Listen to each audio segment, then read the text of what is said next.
An organization in Dorchester County is going beyond four walls and a roof to help men and women facing homelessness rebuild their lives and find a path to independence.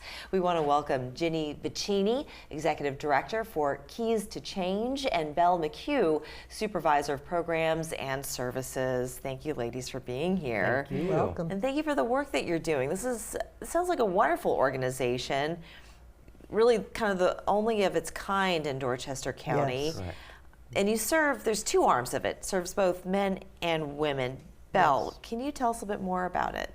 I'm the supervisor at the men's shelter, and the men we service have to be men who are able to work full-time and get back on their feet.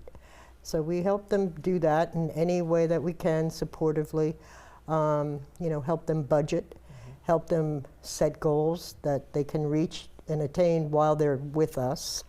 And we go on from there. We provide them with some help with finding jobs. We direct them to the staffing agencies locally.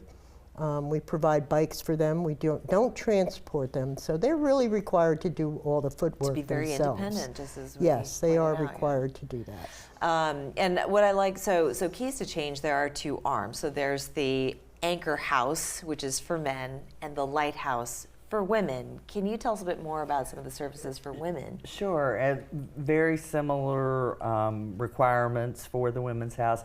Our Women's House, we have the capacity for 8 women, and the men's is 16, and it's very similar. The dynamics of serving men, who every man who crosses the threshold has had a different journey. It's the same for the women. Yeah. It's just the need for women's housing is less than what it is for men. That's why we have a larger capacity. Well, it sounds like you create a very safe environment for women, because when you go to sort of these co-ed shelters, it can be rather dangerous, and it actually is a turnoff for a lot of women to even want to go, that they would feel even safer being on the street. So you provide that extra level of safety and comfort. Right, and it's very intentional. Our locations are separate, and because programmatically there are approaches that are different with the women, and it's a much more environment that supports what the journey for the women, whether they were formerly in abusive situations. Oh, yes. We have a population that we see very frequently of women who are in their 50s, 60s, who have lost a loved one. Oh, yeah. And they're left without any resources. Right. And They're so breadwinners, essentially. breadwinners, right? and they're coming to us literally to start over. Goodness, at 50 and 60, but it's always possible. It's never too late. No. Now, Remarkable, the accomplishments, when you're surrounded by a supportive community, they get to realize that they can do things that they didn't think they could. that's so beautiful. Belle, you've been with the organization since its inception. Can you share a couple of anecdotal experiences of some of the people who've graduated from the program? Oh, there's been, and they, let me say too, they thank me often for everything that I've done for them. They never realize they do a lot for me. And in saying that, what I mean is that they are very inspirational many times. These men have had horrible pasts sometimes, some not, but sometimes.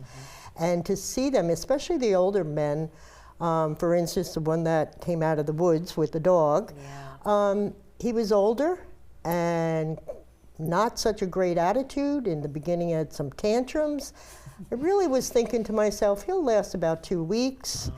And he was in the woods, and he wouldn't come out because he wouldn't part with the dog. That's where he was living. He was living in the woods with his Yes, dog. for a year. And 1 year, wow. but I thought to myself, that's okay. We were giving him a break from the woods. Yes. He is doing fabulous. I mean, that he right? got a job, and not an easy job, and he doesn't complain. He's 63, and he goes to Wendy's every night for work, rides a bike back and forth. And he doesn't complain about working with all these young kids on their phone. You could probably teach him a thing or His two. attitude is definitely turned around. If he starts a tantrum, I tell him, knock it off. And Sounds like he has the perfect person to kind of put him straight, right? He is remarkable, and he is going We all need to. someone like that in our He lives. is going to exit out of there with success. He will rent a room. He will get his dog. He will do the things that he wants to accomplish. And if I can point out the fact that, so by him coming to this particular organization, Keys to Change, you took his dog in so that he could keep his dog. So not only are you there to help shepherd them through the process, but you're giving your home to their extended families, their fur babies, if you will, to make sure. Sometimes, not every time, but in this case you did. But how wonderful that he gets to keep his friend, his best friend. It's man's best friend, right? Yeah. So are there any thresholds that you need to meet in order to join Keys to Change, to be accepted into the program? That, our criteria is, very specific in that the individuals that come to us have to be able to work, committed and willing to work. We are a drug and alcohol free facility. We're a non-clinical setting, so we're not doing drug and alcohol treatment. It's very much the environment, the houses. All of our guests have to be willing to do chores, and the chores rotate, and it's communal living. It's respecting, so many different personalities, but it's about embracing this opportunity for a second chance. Yeah, and we're going to direct everyone to the website for more information. Do you also need volunteers? Is there an opportunity for people who are watching this that maybe want to help? Yes, and because of the uniqueness of our populations, we love for them to call us directly, email us directly, and the wealth of opportunities are bringing volunteer groups in, doing engagement activities. We're looking for mentoring for both houses. We rely on community to support us, bringing meals, prepared meals in. Funding, we get no funding from Dorchester County or the town of Somerville. So we operate in a big way on a small budget. Yes. So we're always looking, we need to expand. We're looking to meet some other needs in Dorchester County that are being unmet.